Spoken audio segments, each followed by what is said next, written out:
هیچ جێنیە لەگەڵ زەوسوودانە باسی کرێ. کەساتێکی زۆر نەرمونیانی هەبوو. بەداخەوە تێر نەبوومی دائیمە وەمەزانی لەگەڵمانە دائیم. بەردەوام هەواڵان باسییانە کرد کە ڕێبەر ئاکۆ هیوایەکی زۆری لە شەخصی هەواڵ هەڵمەتدا کۆ کردبوو.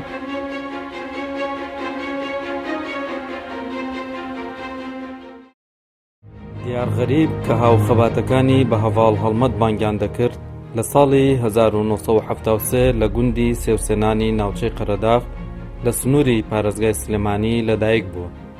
چەند ساڵێکی منداڵی لە گوند بەسەر بردووە و دواتر لە ساڵی 1970 ماڵیان هاتووەتە شاری سلێمانی. بەڵام لەبەرەوەی حەزی بە ژیانی گوند هەبووە بەردەوام سەردانی گوندەکانی کردوێتەوە و ماوەیەکی دوورودرێژ لە گوند ماوەتەوە.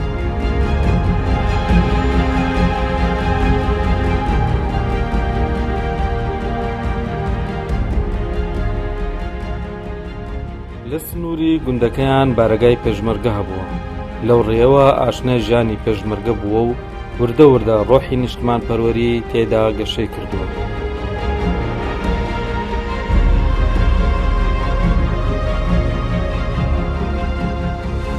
دیار غەریب لە شاری سلێمانی گەورە دەبێت و قۆناغەکانی خوێندن لە شاری سلێمانی دەبڕێت و دواتر بەشی زانستی فیزدا لە زانکۆی سەلاحەدین تەواو دەکات.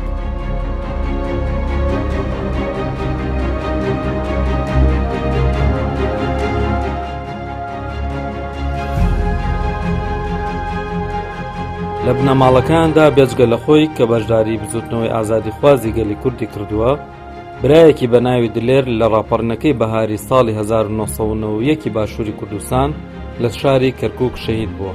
لە دوای ساڵی 1970 بۆ ساڵی 1991 بۆشاییەک لە خەباتی سیاسی باشووری کوردستاندا دروست دەبێت. دیار غەریب کە لەو سەردەمەدا لە تەمەنی مێرمنداڵیدا دەبێت، ناوی پارتی کرێکارانی کوردستان و ئۆجەلان بەرگوێ دەکەوێت. لە دوای ڕاپەڕینی بەهاری ساڵی 1991 باشووری کوردستان زیاتر ئاشنای بیر و ئایدۆلۆژیای پەکەکە دەبێت. بۆیە لە ساڵی 1992 لە ڕەخسنەکانی پەکەکە نزیک دەبێتەوە و لە ساڵی 1995 بە فەرمی دەبێتە ئەندامی پەکەکە.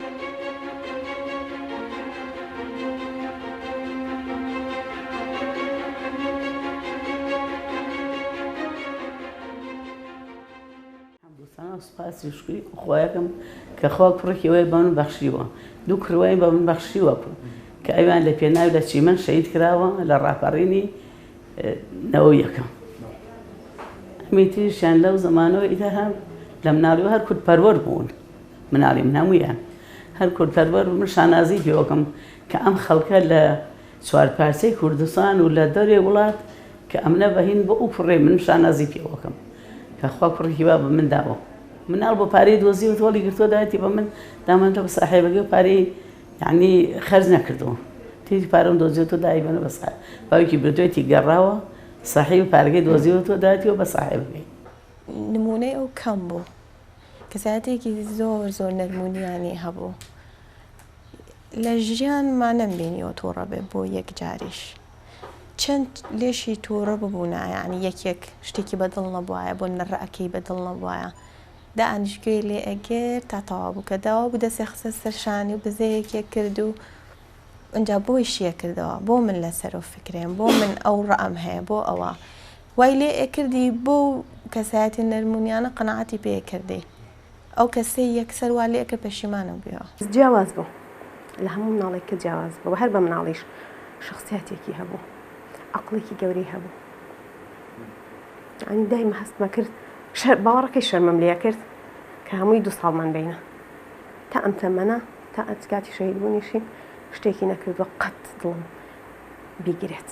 زۆر شیرین بوو لە وەڵڵاهی دوای شەهید دلێر خوا عافوی کە جێگای بەهەشت بێ. من هەموو باوەڕێکی کە خەومە بینی لە خەوما جاریوا بوو ئەوەش مەزانی ئەوە خەبەرمە بووە خەریک بووی تر تێگەچوون دەم و ئەخی قەینا شکر دیار ماوە سەلامەتە ئەوە نییە ئەوە هی بوو. ئیتر ڕۆڵی بەناگەوری زۆرە گیاڕا بۆم، بەڵام بەداخەوە تێر نەبووم لێ دائیمە وەمەزانی لەگەڵمانە دائیم. نەورۆز و سەری ساڵی نوێی کوردیتان پیرۆز بێ. بەخێر هاتن سەر و سەر چاومان بەخێر بن.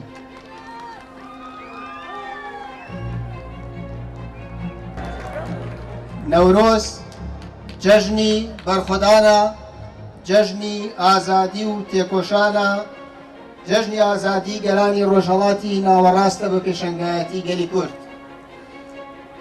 نەورۆز ئەو جەژنەیە کە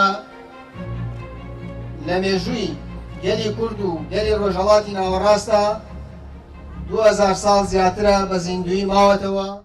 دیارغەریب بەهۆی تواناکانی و زیرەکی و حەز و خولیای شۆڕژگێڕیەوە هەرز و پلەکانی خەباتی بڕیوە و لە دوجاردا بووەتە ئەندامی کۆمیتەی ناوەندی پەکەکە.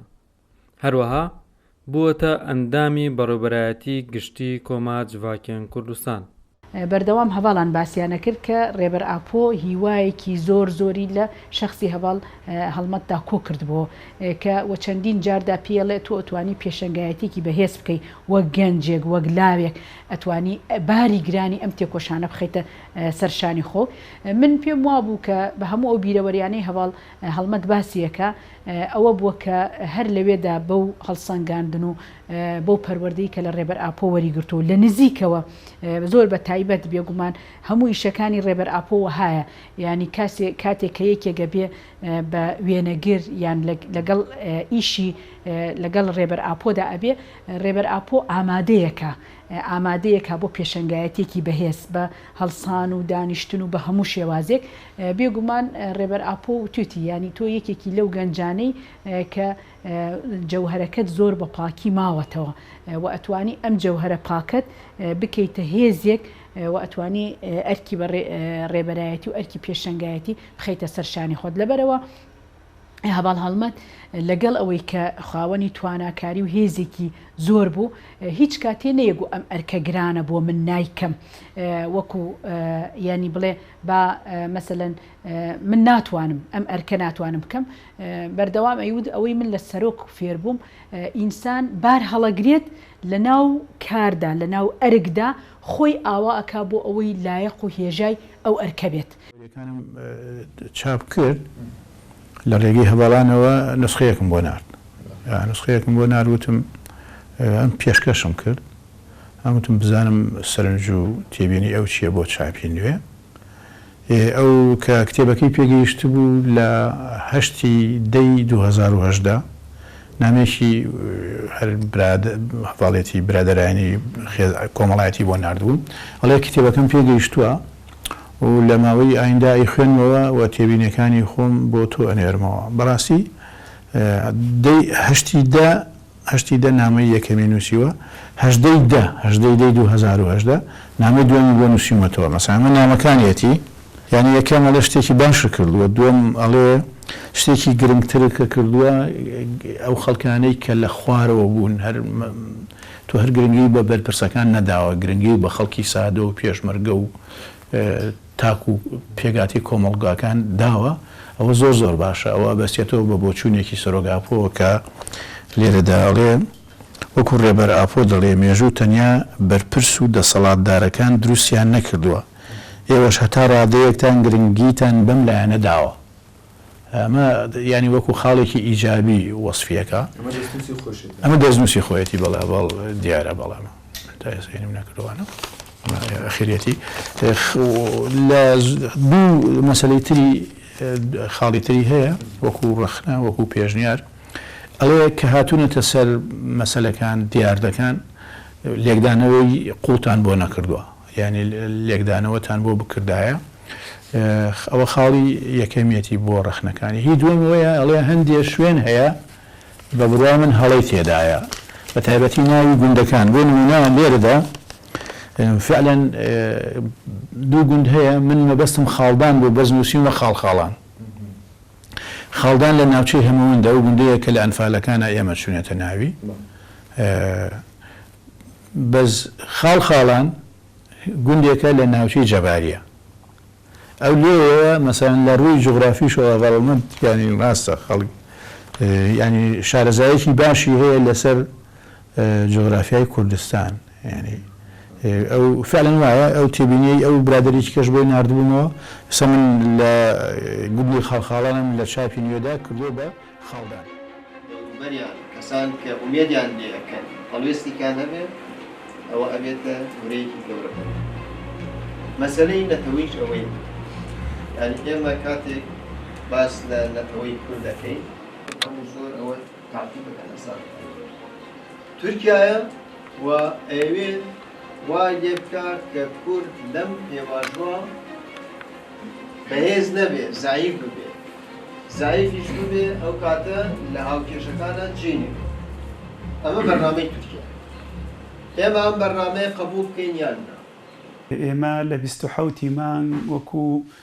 بەشێک لە پێشمەرگە دێرینەکانی کوردستان لە بیرۆ ڕادیاوازەکان پێشمەرگەکانی کوردستان لەگەڵ بەشێک لە ڕێکخراو و ژنان سەردانی قەندیلمان کرد بۆ پشتیوانی گەریلا ئەوە بوو لە ئینزێ پێشوازێکی گەرمیان لێکردین و ماوەی 2 کاتژمێر لەگەڵ فەرماندەی لێهاتوو پێش شەهیدبوونی دیار غەریب هەواڵ هەڵمەت دانیشتین ئەوەی من بەدیم کردێ لە دانیشتنەکەمانە تا بڵێ مرۆڤێکی لەسەرخۆ مرۆڤێکی هێمن مرۆڤێک کە پڕاوپڕ لە خەبات جێڕی لە بەرخودان لە تێکۆشان پڕاوپڕ لەوەی کە یەکێتی نەتەوەی و خاچی پیرۆزی کوردستان خەمێکی گەورەی یەکجار ئەو بوو بەڕاستی هەموو ڕەخنە و پێشنیارەکانی زۆر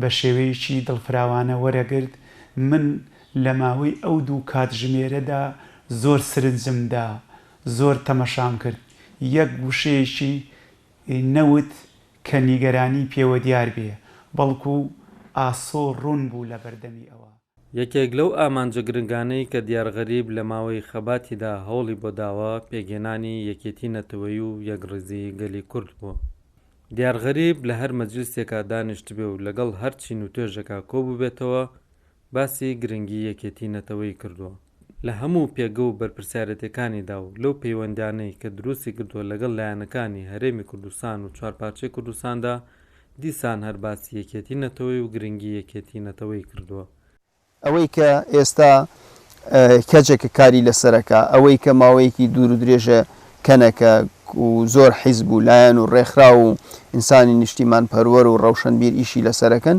ئێمە پێمان وایە بەشێکە یاخود هەنگاوە بۆ گەیشتن بە پرۆژەیەکی نەتەوەیی و ئێمە پێمان وایە ئەگەر یەکێتی نەتەوەی دروست نەبێ ئیرادەی نەتەوەی دروست نەبێ سەکۆی نەتەوەی دروست نەبێ ئەمە ناتوانین سەر بەخۆ دیار غەریب لە دوای ساڵانێکی زۆر لە تێکۆشان لە نێو بزوتنەوە ڕزگاری خوازی گەلی کوردە و دیاریکردنی جێپەنجەی خۆی لە نێو ئەو بزوتنەوەیدا لە ڕۆژی 5 مانگی حوتی ساڵی 2019دا لە بۆردومانی فڕۆکە جەنگەکانی دەوڵەتی تورکدا لەگەڵ 2 هەواڵی لە بناری قەندیل گیانی سپارد و چووە کاروانی نەمرانەوە بەڵام لە پاش خۆی خەباتێکی دوورودرێژ و ئەزمونێکی درودرێژی بۆ هەواڵانی بەجێهێشت و هەروەها چەندین پەرتووکی بە سوودی خستە نێو کتێبخانەی کوردیەوە سلەیمانیە و ئەوە چەند ڕۆژە لە چاوانی سلەیمانیدا کە مومژی خەمێکی گەورە خەمێکی سوورباوی بەجنۆ و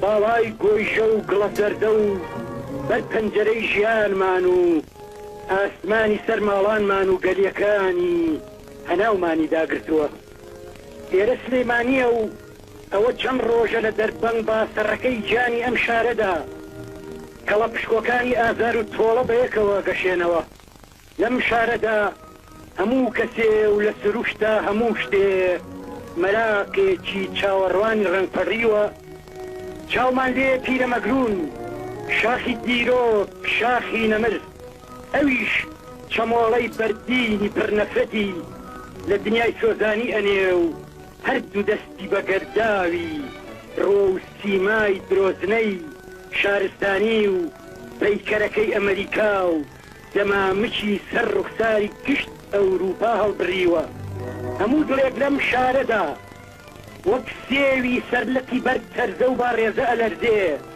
هەموو دڵێک لەم شارەدا دۆپ دۆپ خوێناوێکی بەناسۆری ئەم تەنیایی و بێکەسیەی ملەتێکی لێ ئەچێ ئێرە سلەیمانیە و درەختەکان لە ماڵەکان سویرترن.